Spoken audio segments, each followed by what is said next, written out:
초등학교 6학년 국어입니다. 오늘은 정보와 표현 판단하기 단원에 대해서 알아보겠습니다. 첫 번째로 뉴스가 우리 생활에 미치는 영향에 대해서 알아보겠습니다. 첫 번째로 사람들에게 새로운 정보를 알려줍니다.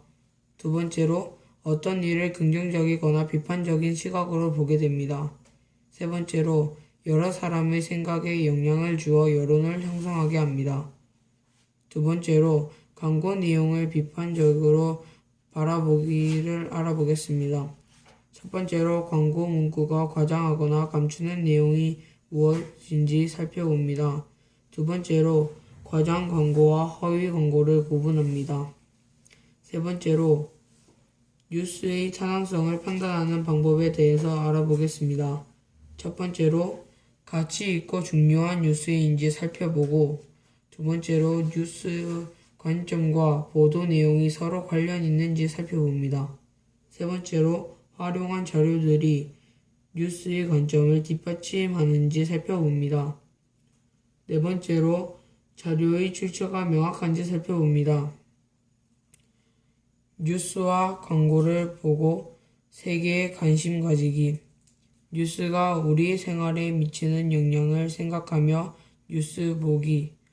파리기후 협약 체결, 기온 상승폭 2도 제한이라는 글을 읽어보았습니다. 그 글의 특징은 프랑스 파리에서 파리협정이 체결되었다는 소식과 파리협정의 핵심 내용을 전달하는 뉴스라는 것을 알게 되었습니다. 이제 문제를 풀면서 설명해 드리도록 하겠습니다.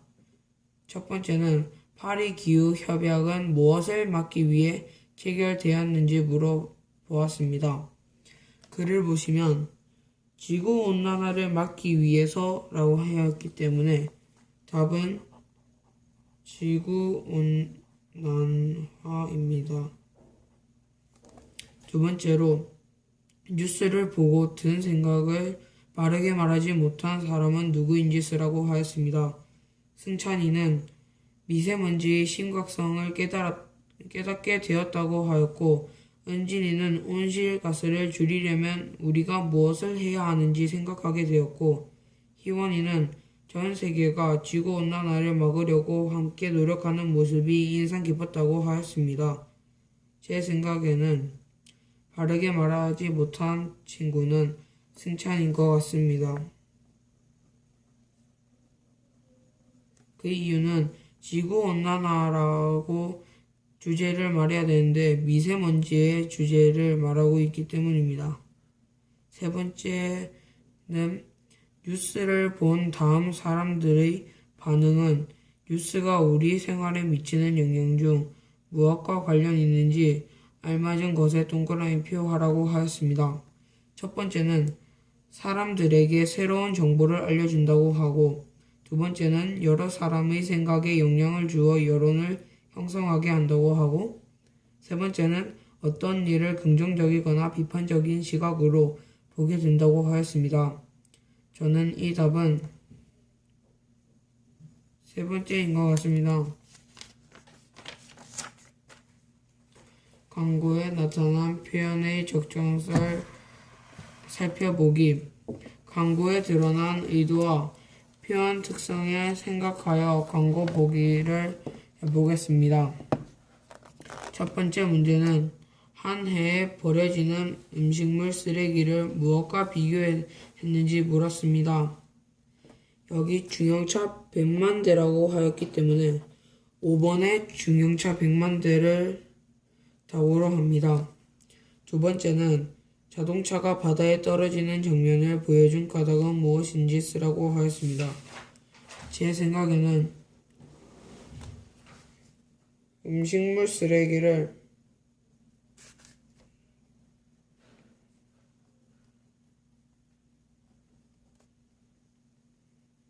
쓰레기통에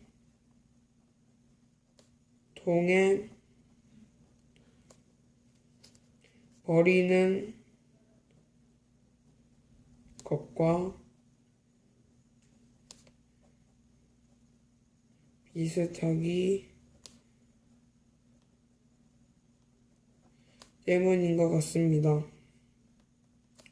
세 번째는 광고를 눈에 쉽게 띄게 하려고 광고의 글자와 색깔을 어떻게 표현했는지 빈칸에 알맞은 말을 보기에서 찾아 쓰라고 하였습니다. 보기에는 배경, 모양, 크기가 있는데 중요한 글자의 가로를 빨간색으로 표시하고 더 크게 하여 강조했다고 하였습니다. 저는 배경인 것 같습니다.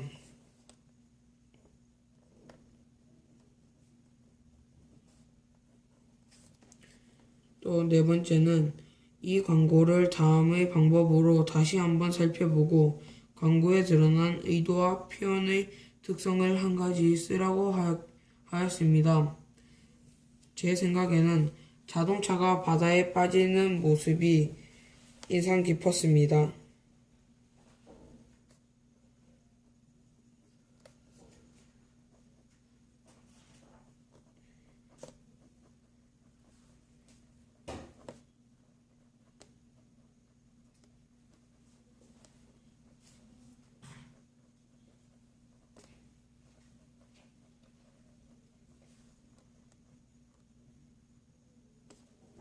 다음은 광고를 보고 표현이 적절한지 생각해 보는 것입니다.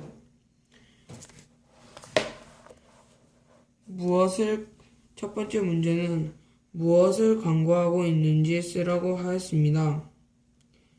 여기 보시면 신바람 자전거를 선사한다고 하였기 때문에 신바람 자전거에 대해서 설명하는 것 같습니다. 답은 신바람 자전거인 것 같습니다. 또 여섯 번째 문제는 광고하는 제품의 어떤 점이 좋다고 했는지 두 가지 고르라고 하였습니다. 첫 번째는 빠른 속도, 두 번째는 저렴한 가격, 세 번째는 가벼운 무게, 네 번째는 튼튼한 내구성, 다섯 번째는 독보적인 디자인이라고 하였습니다. 저는 이 답은 4번, 5번인 것 같습니다. 일곱 번째 문제는 기억의 문구가 과장하거나 감추는 내용은 무엇인지 쓰라고 하였습니다. 기억의 문구는 당신의 즐거운 일상과 건강한 체력을 책임져줄 단 한 가지라고 하였습니다. 저는 과장하거나 감추는 내용은 단 한 가지인 것 같습니다.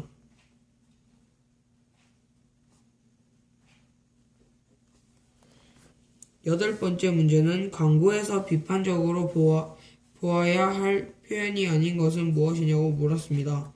첫 번째는 최고, 두 번째는 추천, 세 번째는 무조건, 네 번째는 절대로, 다섯 번째는 100%라고 하였습니다.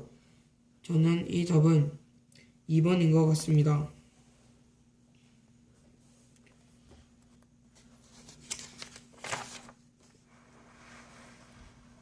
또 깃털 책가방이라는 것을 읽고 문제를 풀어 보았습니다. 깃털 책가방이라는 광고의 특징은 책가방을 사라는 내용의 광고로 비판적으로 읽어야 할 부분을 찾을 수 있다고 하였습니다. 아홉 번째 문제는 무엇을 광고하고 있는지 쓰라고 하였습니다. 여기서 보시면 이 광고는 깃털 책가방에 대해서 말하고 있기 때문에 답은 깃털 책가방인 것 같습니다. 또 열 번째 문제는 광고 문구 기억부터 디귿에서 과장하거나 감추는 내용을 바르게 찾은 친구는 누구누구인지 쓰라고 하였습니다. 기억은 이보다 가벼울 수는 없다고 니에는 교과서를 모두 넣어도 찢어질 염려는 없다고 하고 디귿은 해외로 수출하는 우수 제품이라고 하였습니다.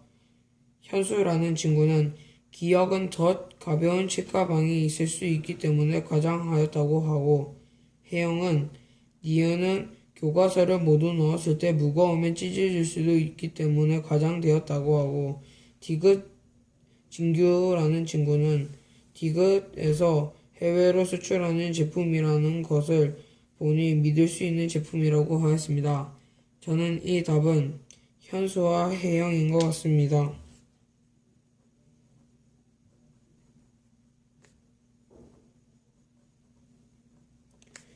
11번째 문제는 광고 내용을 그대로 믿으면 어떤 문제가 생길지 자신의 경험을 떠올려 쓰라고 하였습니다. 저는 어떤 옷을 샀는데 제가 산 옷보다 더 비싸게 파는 사람이 더 싸게 파는 사람이 있어서 그것에 대해서 속았습니다.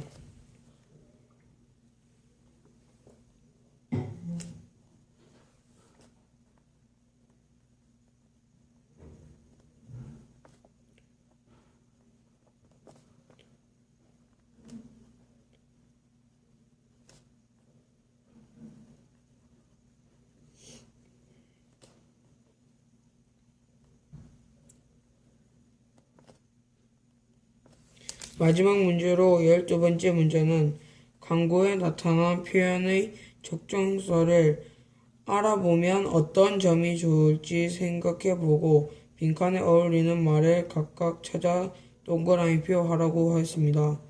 상품이 잘 팔리게 하려고 상품 기능을 실제보다 부풀리기도 하는 과장 광고, 나 있지도 않은 상품 기능을 있는 것처럼 설명하는 허위 광고가 무엇인지 판단하여 광고를 볼 수 있는 것 같습니다. 이때까지 정보와 표현 판단하기 단원에 대해서 알아보았습니다.